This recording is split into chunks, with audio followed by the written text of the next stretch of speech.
Good morning. Welcome to Winship Cancer Institute's Grand Rounds.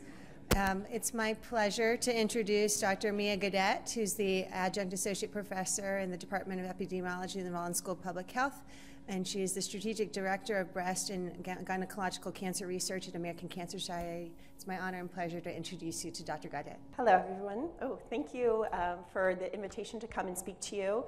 I had selected the date several months ago in hopes that the papers would come out, the most recent papers coming out showing new common genetic variation associated with breast cancer. And just by chance, it happened to work out with the timing perfectly in that the papers that I'm going to be highlighting today have just come out in the newest issue of Nature, as well as another one in Nature Genetics. So I am from the American Cancer Society, and while we used to be just down the street from you guys, we're now downtown. And at the American Cancer Society, we have both an intramural research group and an extramural research group. And I'm part of the intramural research group, which includes an epidemiology research program. And we have a lot of resources that might be of interest to you or your fellows, in that we have two major cohort studies, one that has about 188,000 men and women who were recruited when they were young. When they were in midlife but healthy, as well as, and we follow them through time, and so now we have over 25 years of follow-up on those individuals, as well as then in our newest cohort is CPS-3, in which we recruited 300,000 men and women who were healthy between the ages of 30 and 65, and we continue to follow them through time. We probably have on average now about 5 years of follow-up, both in CPS-2 and CPS-3. I manage the collection of breast tumor blocks from hospitals around the country who will provide them to us, and collecting the FFPE blocks from their diagnosis. And then even after people are diagnosed with cancer, we continue to ask them to send them questionnaires every 2 to 3 years, both in CPS-2 and CPS-3. And so at least for CPS-2, that the DNA samples were contributed to these efforts that I'll be talking about. And I'm sorry, I should have also mentioned, in different combinations of both of those cohorts, we have blood, DNA from them. Okay.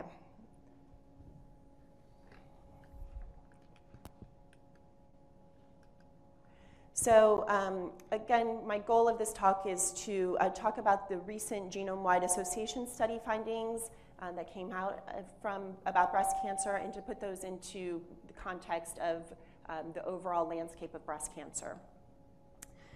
So first, to start out with some statistics from our surveillance group at the American Cancer Society, breast cancer accounts for about 30% of breast cancer diagnoses and about 14% of cancer deaths in 2017. One thing that is not highlighted in this table, but is important to remember, that breast cancer is a heterogeneous disease made up of several different subtypes. If we took one of the subtypes, triple-negative breast cancer, and created its own group, it would fall to be around the 4th or 5th leading cause of breast cancer, of cancer death, right around ovary, the same proportion as ovary. Really highlighting the importance of breast cancer to cancer death overall.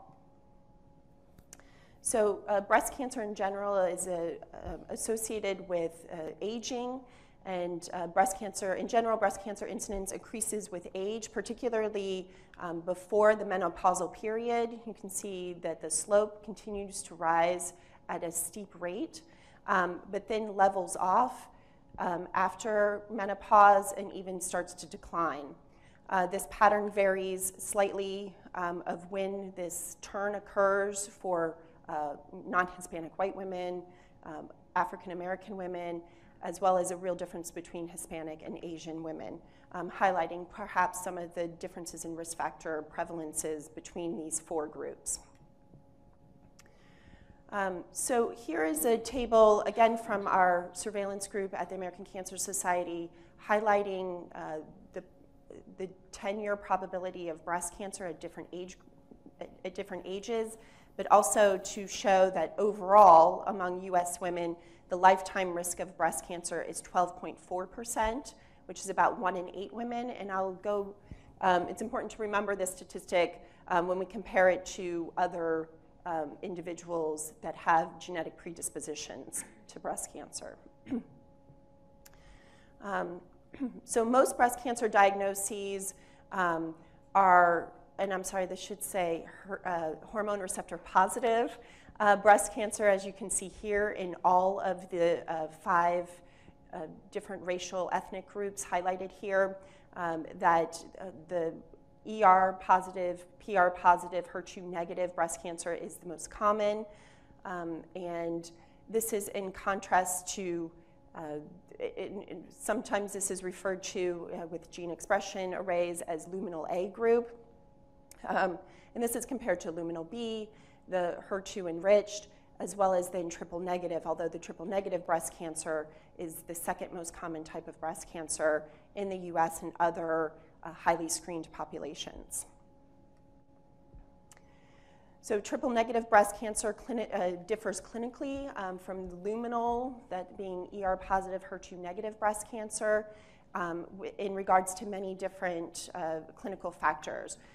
So both there's differences in receptor expression, but also triple negative breast cancer tends to be diagnosed at a higher grade and have a poorer prognosis, in part because there are no targeted therapies, and the patient, as I'm sure all of you guys know much better than I do, that they either respond to the chemotherapy or they don't.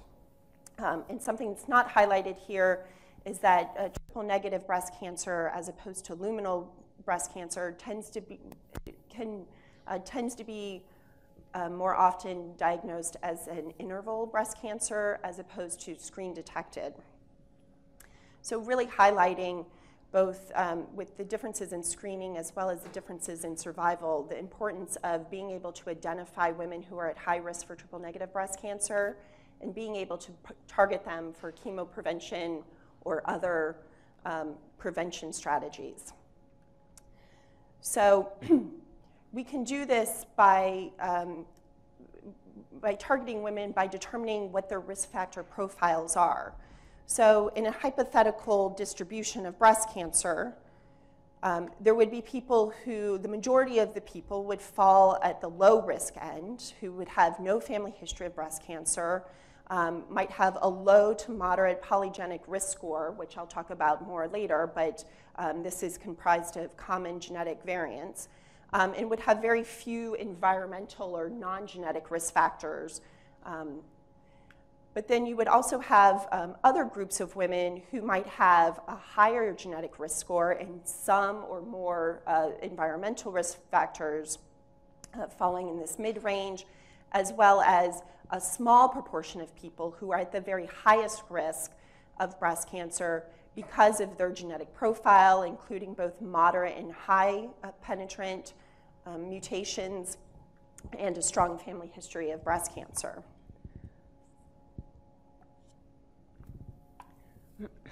And so from an epidemiologic standpoint, one concept that I like to think about is that if you, I always think of it just left my head, the game Trivial Pursuit.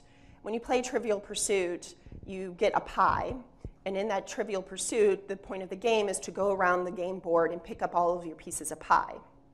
And so in many ways, we can think of the causes of cancer in that same way, and that people who fall into this group who have a very high risk of breast cancer, many because they have a strong family history or a known high penetrant mutation, those individuals have just maybe 2 or 3 pieces of pie, in which the majority of the pie is comprised of that mutation.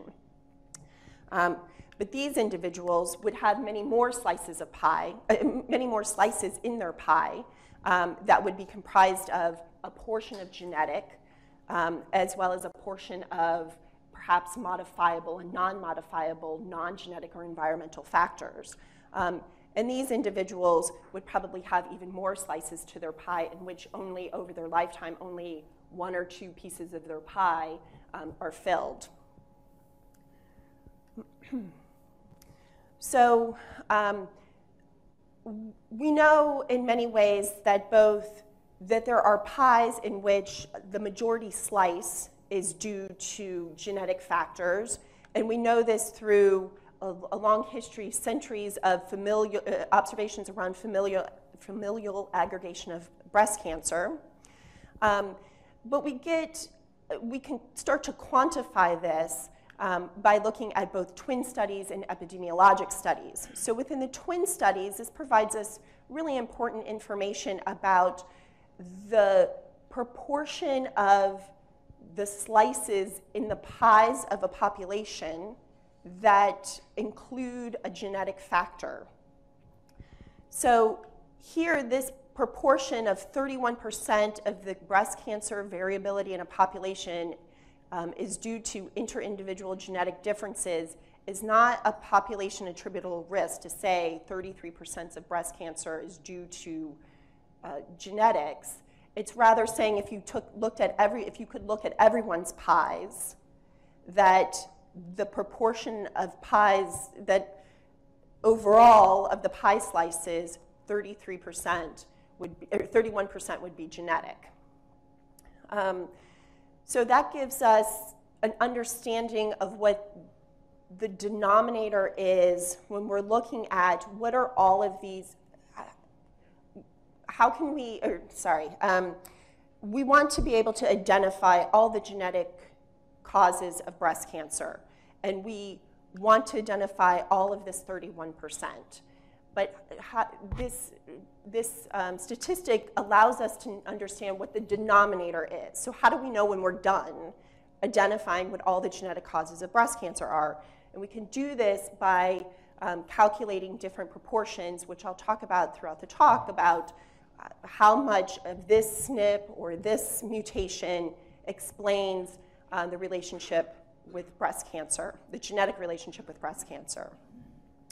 And we can also do this through better understanding family history of breast cancer. So we know that people who have any first-degree family member with breast cancer, that they have a twofold higher risk of breast cancer in their own lifetime. And this relative risk increases with number of family members and the number with early onset disease as well as bilateral disease. So this relative risk is important as well as a means of being able to tell us at what point have we identified all the different genetic factors that are related to breast cancer. And we can use the variation within this estimate to provide a calculation, which I will also highlight during the talk. Okay, but it's important to remember that only 5 to 10% of breast cancers have a family history of breast cancer at all. So the different genetic factors that are related to breast cancer, and this can be applied to any cancer, is they can be found in 3 regions. First, to say that we're going to have a very difficult time until whole genome sequencing becomes very cheap. We're going to have a very difficult time identifying these very rare variants that are associated with very low risk of disease or have a very low effect size. And we know that cancer is not common, so it's unlikely that there are common, very high penetrant mutations in the population. So that leaves us with this diagonal of people who have of variants that exist that are very rare in the population but are associated with very high penetrance, people who have low frequency variants associated with more immediate risk of disease, and these common genetic variants that are associated with relatively small increases in the relative risk. So I know last week Nadine Tung came in to speak to you, and I'm sure she talked at length about the different breast cancer predisposition syndromes that occur, and many of you, I'm sure you're very familiar with BRCA1 and 2. But just again, contrast with the overall US lifetime risk of breast cancer being 12%, you can see that these women are at a very high risk of breast cancer. But then this is then, so quickly moving beyond that and then talking about the more moderate penetrant variants in which they have already been put on panel tests, panel sequencing tests, but some of them have had very little data to cause them to be on this panel testing. And so this was a recent study by Fergus Couch in which they looked at the data from Ambry Genetics. And there are certainly issues with the population. I mean, clearly, these are people who were already referred for genetic testing, and many of them had already been diagnosed. But it provides at least some range of estimates that we might expect. But I will say that, and I'll highlight this at the end as well, that there are better data coming very soon, including that from the cancer prevention studies that I talked about earlier, as well as other population-based samples that will provide us with better estimates of frequency and penetrance. But you can see here that while PALB2 is clearly shown to be associated with breast cancer and is consistent with a lifetime risk of 58% of breast cancer, it probably should be moved to the slide beforehand. We can see here down at the bottom end here where we're looking at the odds ratios of variants associated in these, found in these genes, that with this dotted line being 1 and the blue line being an odds ratio of 2, in which we classify the high penetrance as being a relative risk of 5 or greater. That's why I made the comment about PALB2 probably being in the high penetrance table. But the moderate penetrance is usually considered between 2 and 5. So you can see that there are some of these variants in these genes that do meet that threshold, some with still very little, that need additional power to look at it more carefully. But there are clearly many down here that were not associated with breast cancer and may not be relevant in a clinical setting and probably should be removed from some of these panel tests. But I really wanted to highlight the common genetic variants today because these are what the new papers in Nature and Nature Genetics highlight. So first, to provide a little background on where we were last month, there had been 102 common genetic variants that had been identified. And these have been identified because they are based on doing a genome-wide scan in which we have zero hypothesis about any one particular loci, that many of these genes were found, many of these SNPs were found in regions where there were no genes or faraway genes or multiple genes and introns, and really kind of taught us that we know very little about the human genome. But this has been an opportunity to learn much more. And so most of these SNP associations that have been identified have been in a relatively very modest odds ratio range, and the minor allele frequency is greater than about 1.5%.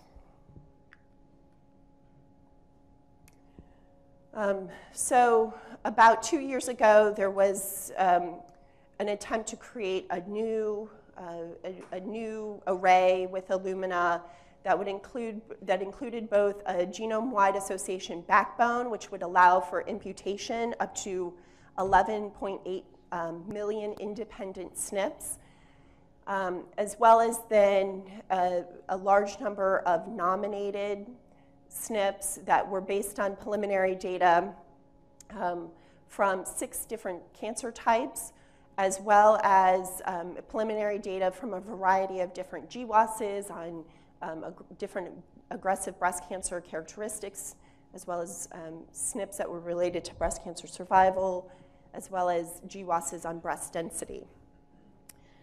So there was, among all of these SNPs, there was more than 500,000 SNPs that were successfully manufactured onto the array. So from this effort, genotyping over 200,000 women, about half of them cases and half of them controls of European ancestry, as well as about 14,000 cases and 13,000 controls of East Asian ancestry. There was the identification of 65 more SNPs in addition to those 102. And so the newly identified SNPs explain about 4% of the variation in the relative risk of CHU associated with a strong family history of breast cancer. And when we add up when we look at all of the SNPs, so the 102 plus 65, as well as some that have been predicted to be associated with breast cancer if we had enough power, if we had enough samples to improve the power, then that would explain about 44% of the familial relative risk of breast cancer. So within this paper, within this Nature paper, there is also extensive in silico analyses that were conducted of both the newly identified and the previously identified SNPs associated with breast cancer. And some pathway enrichment maps were created as well to really identify how these SNPs are associated with predicted to be associated with different pathways. And there was clearly a very strong aggregation to important pathways to carcinogenesis. In addition to the Nature paper that was looking at breast cancer overall, there was a second paper in Nature Genetics looking specifically at ER-negative breast cancer. Of course, because ER-negative breast cancer, which the majority of them are triple negative, tend to be a smaller proportion of breast cancer overall, particularly in the US and other highly screened countries, then you're getting an overwhelming proportion of ER-positive cases, and in essence, finding a lot of SNPs associated with ER-positive breast cancer. So they had a separate effort, clearly much smaller in scale, to look at SNPs that could be associated with ER-negative. And so here, they combined to gain additional power. They took the studies from the Breast Cancer Association Consortium, which also was the source of data for the Nature paper, and pulled out those ER-negative cases, but as well as to gain additional power with a sister collaborative effort called SIMBA, they were able to also include the carriers, the breast cancer cases and controls within that carrier consortium. So all of this included individuals that carried a BRCA1 mutation.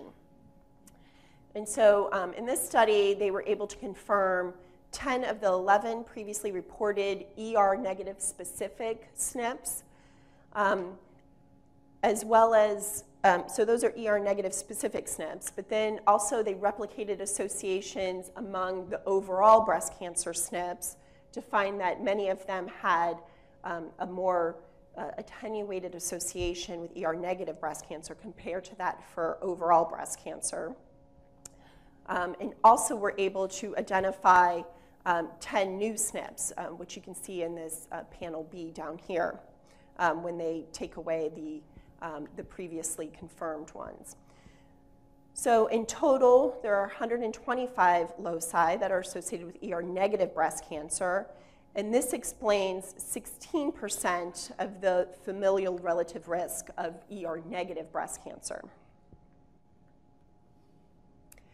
Okay, so I'm sorry, I'm switching back to overall breast cancer, but if we consider this, this ability to explain the variation that is found within the relative risk associated with a family history of breast cancer, and thinking about all of that and trying to fill up this pie, which is different than the pie that I was talking about before, but really trying to understand all of the possible genetic variants that could be associated with breast cancer, and trying to enumerate that so we know when we're done, we can see that Of course, BRCA1 and 2 explain a significant portion of the familial risk associated with breast cancer, and then also other high penetrance mutations, as well as some more moderate or other, I should say, other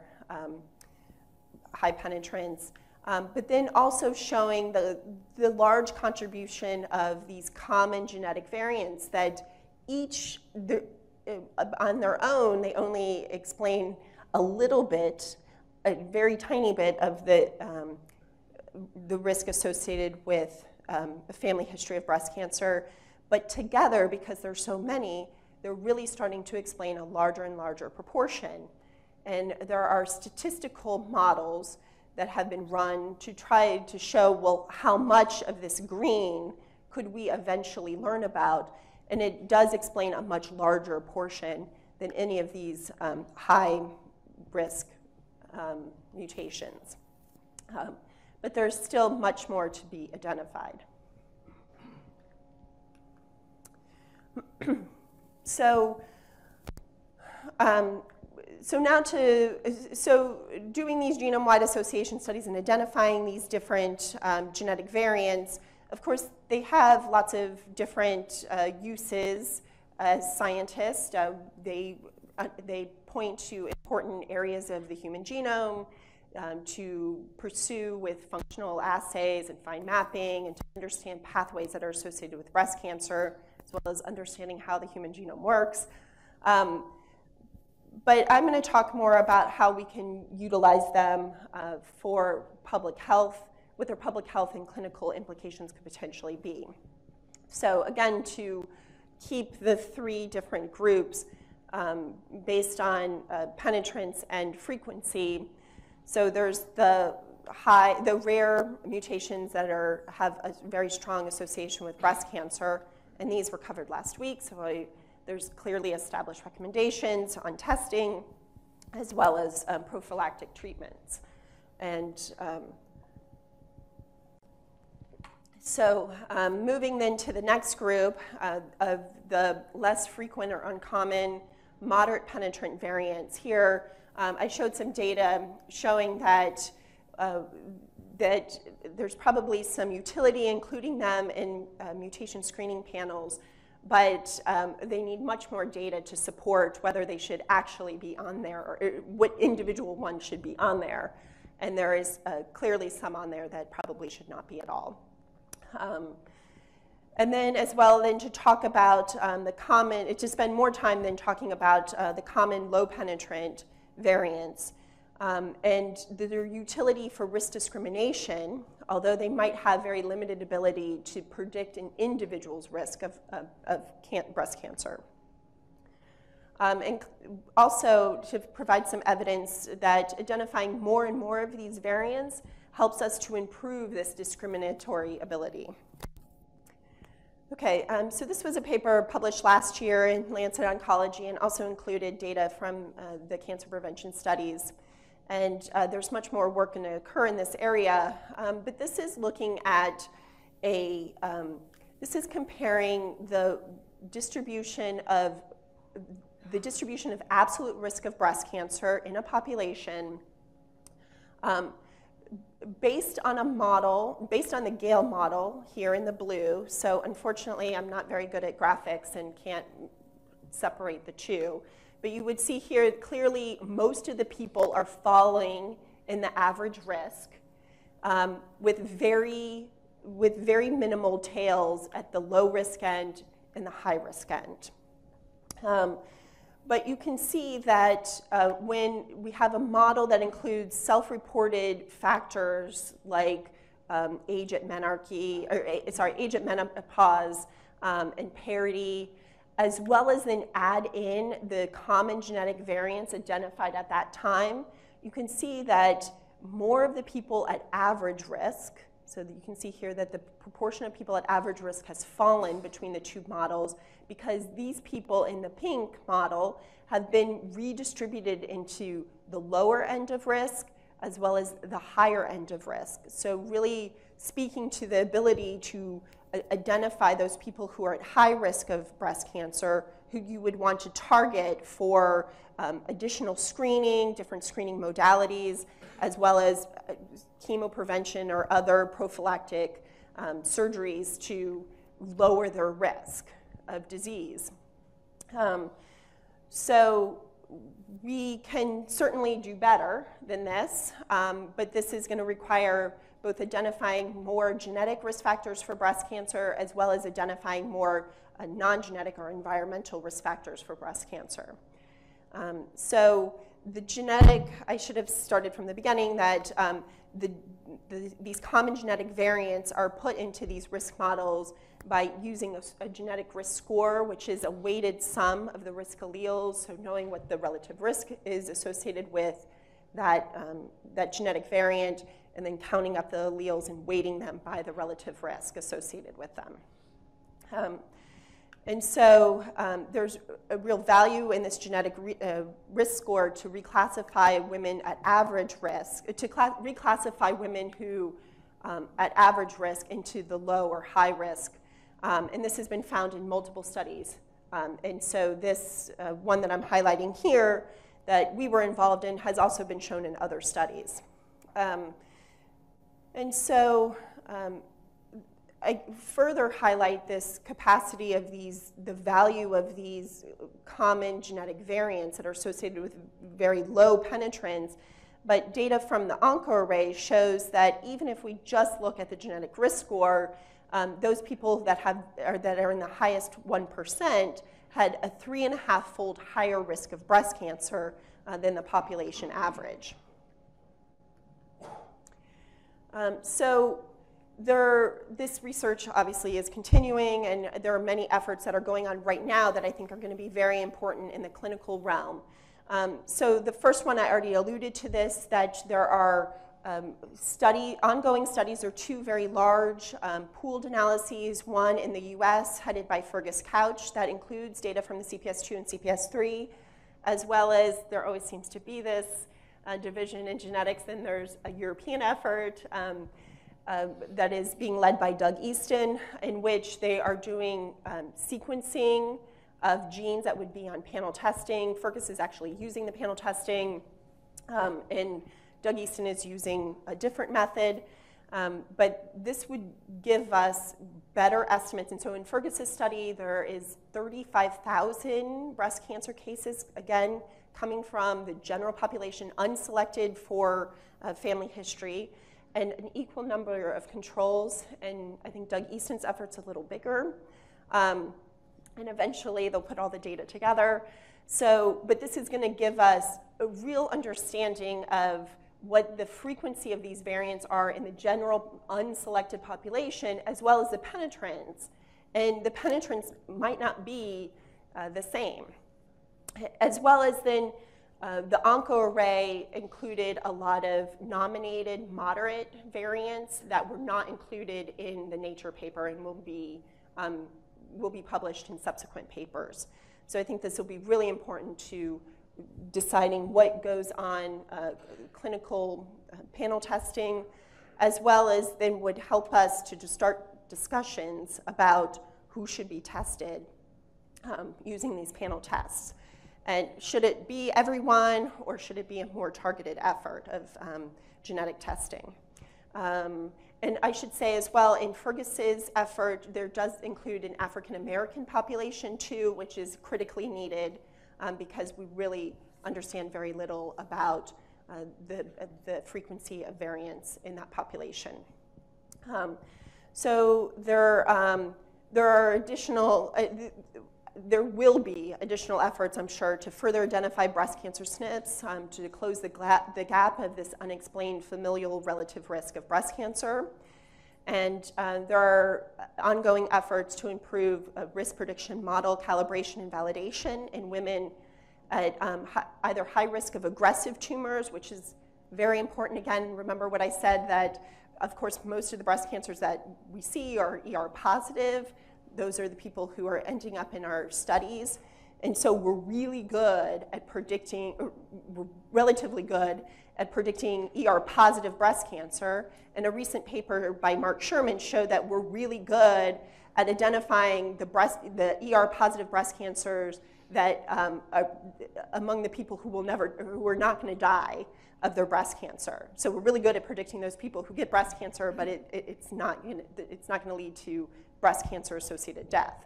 So we need to do a much better job at coming up with models for people who are at risk for triple-negative breast cancer or who are going to die from their breast cancer, as well as, of course, there needs to be much greater effort in non-white populations.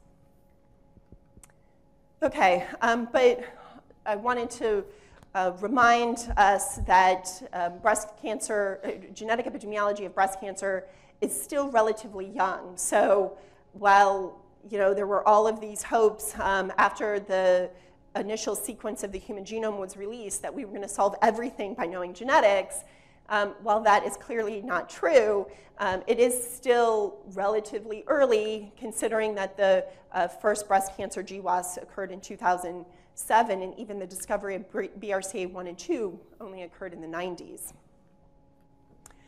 Okay, but it's important that we continue to pursue this because clearly the public is interested in genetics and genetics relationship to health outcomes, and particularly the coverage that has surrounded genetic testing of BRCA1 and 2 among the wealthy and famous. As well as genetic testing is becoming much more accessible to the general population. And while the FDA still distinguishes genetic testing of medically actionable mutations like BRCA1 and 2 compared to other health outcome associated variants that might affect someone's lifestyle choices, that it is becoming increasingly easy to get access to this. So color genomics is just one example of, you can go to them, they will provide you with a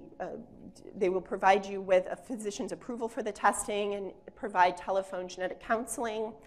And so really understanding what the frequency and penetrance in the population of these genetic variants that are already on these panel testing, as well as there's ongoing research and discussions about adding these common genetic variants to these panel tests as well. So really understanding the impact of this is going to be critical, and this movement is occurring somewhat independently of the researchers, and so it's a race, I guess, to try to keep up and to really understand what the impact could be on more genetic testing within the general population. But again, I wanted to again bring back that breast cancer, the majority of breast cancer are caused, the majority of breast cancer risk factors are environmental or non-genetic and and many of them are modifiable. So the American Cancer Society promotes consuming lots of fruits and vegetables, minimizing alcohol intake, exercise, but data from Alpa Patel in my group, she has done a lot to show that even walking an hour a day at a moderate pace, which is hopefully doable for many individuals, even at an older age, it helps lower risk of breast cancer, and of course maintaining a healthy weight throughout life. I add this promoting breastfeeding, so this is my own viewpoint, is critical, and to help lower risk of ER-negative breast cancer, which I didn't talk about, but just putting a plug in while I have your attention. And ER-negative breast cancer is a larger proportion of breast cancers in the African-American population, and African-American women have very low rates of breastfeeding. So just to put that extra plug in there. So thank you, and I'm happy to take any questions.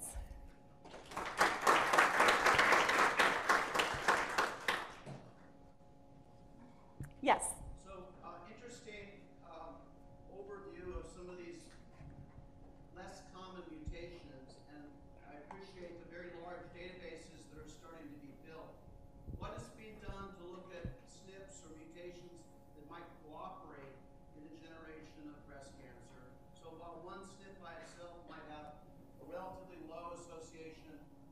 SNP might have a relatively low association. When they're both present together, there's a higher association. And how does studying families with a high penetrance of breast cancer inform that type of analysis? Well, so there have been, in statistical in silico models to show that the majority of SNPs are related to each other in an additive fashion.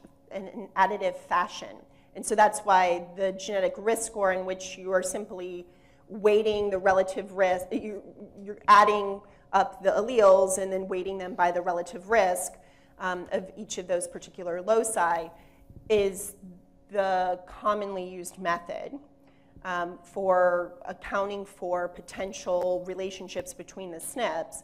But of course, there could be, among all the different SNPs, there could be greater than additive or greater than multiplicative interaction between them.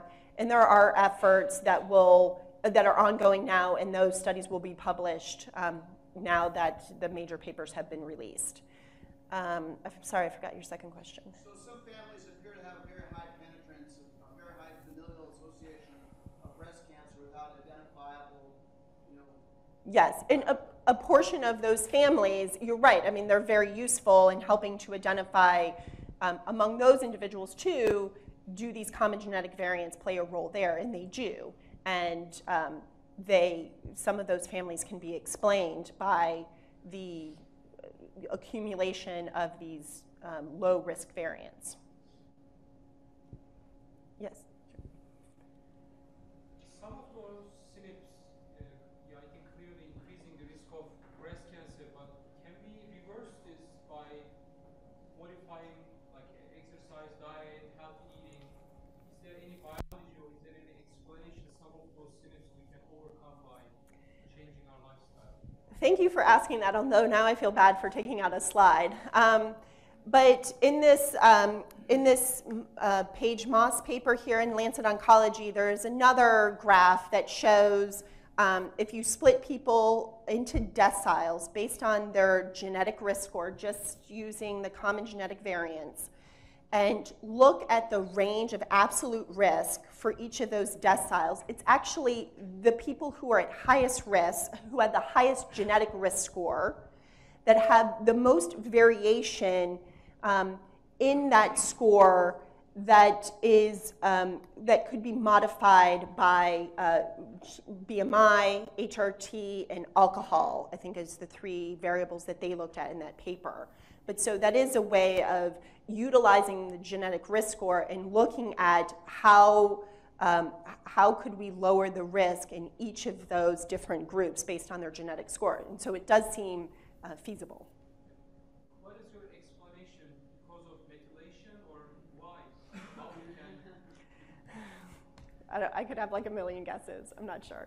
I mean, I think methylation sounds like a really cool mechanism, but I don't think we have sufficient empirical data to show that. Sharon. So how do we as providers really work with this whole direct-to-consumer marketing campaign?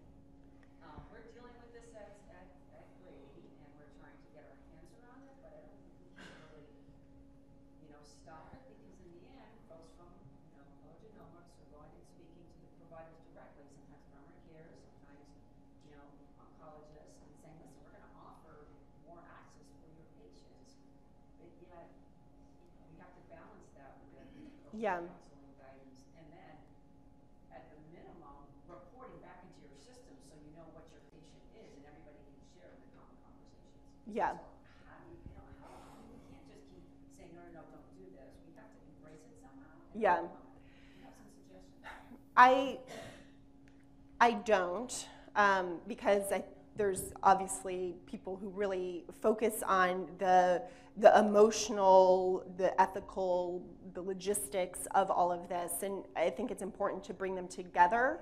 I'm really trying to convince Bob Smith that we take this up as an important cause and messaging, and right now the American Cancer Society is putting together breast cancer screening recommendations for high-risk women. So obviously, this is, part of the discussions in many ways, but really getting at that, recommendations around both for the clinic as well as for the general public, I think it's critical, and we really need to get on top of it because it seems to be happening without anyone kind of taking, charge of the messaging around it. Yeah, so from a clinical perspective with color genomics, and they've modified some things recently that make us a little bit more comfortable with them. I know a lot of the major centers, because their price is so relatively affordable, and they actually run specials periodically as well. For October.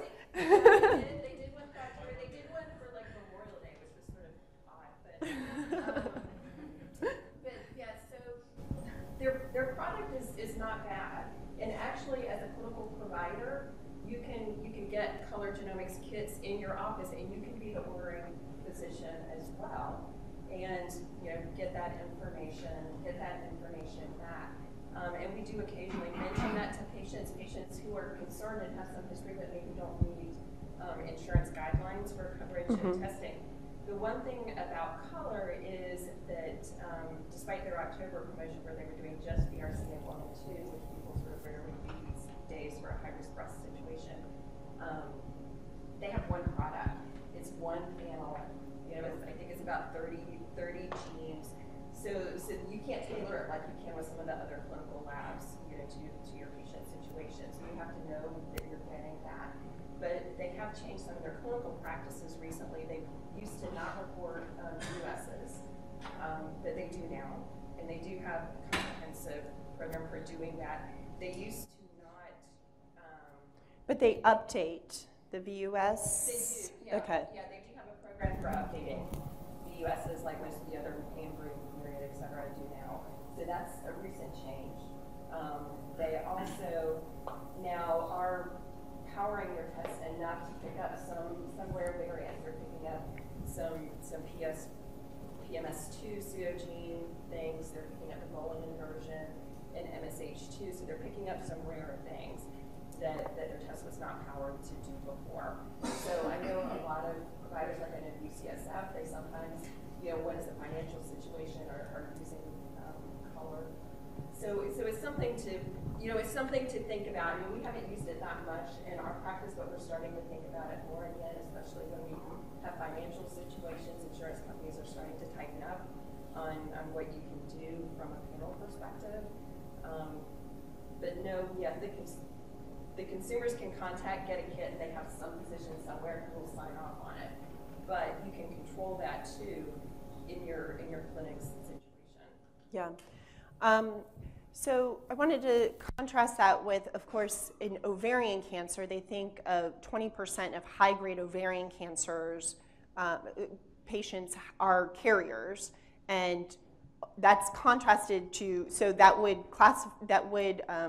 meet the threshold that really all high-grade serous ovarian cancer patients should be receive genetic testing. However, when they look at the proportion of patients that are tested, only 20% are tested. So clearly, even in a very high-risk group of carrying a mutation, they're not getting the testing that they should. So is that in part because of accessibility? But also, I wanted to point out that I think these studies that I highlighted that are going to be coming out soon from Fergus Couch and Doug Easton, I think there's a lot of potential there to really look at important clinical subgroups in which to better understand, like, what is their likelihood of carrying a BRCA1 or 2 mutation, or carrying some other mutation that might seem to be a incidental finding to a group that might be receiving panel testing of multiple variants associated with other outcomes other than breast or ovarian or whatever one that they were referred for. So, because we contributed data to there, I'm happy to talk to anyone about collaborating on that because we would have access. Another thing I'd just like to point out clinically is some of this polygenic risk score stuff is starting to make its way into the commercial laboratories. Myriad Genetics a couple months ago launched a program where they now offer a polygenic risk score that they combine with a Tara-Cusick evaluation on a very small subset of patients. So I personally haven't seen it clinically because I haven't sent anyone to Myriad who meets their criteria. You have to be unaffected and Caucasian to sort of qualify for that. So at this point in time, we've heard that Ambry's looking at that as well. You know, the clinical utility of that at this point in time, you know, is certainly not strong, but it is something that we're going to start to see more of. Yep. All right, well, thank you, everyone.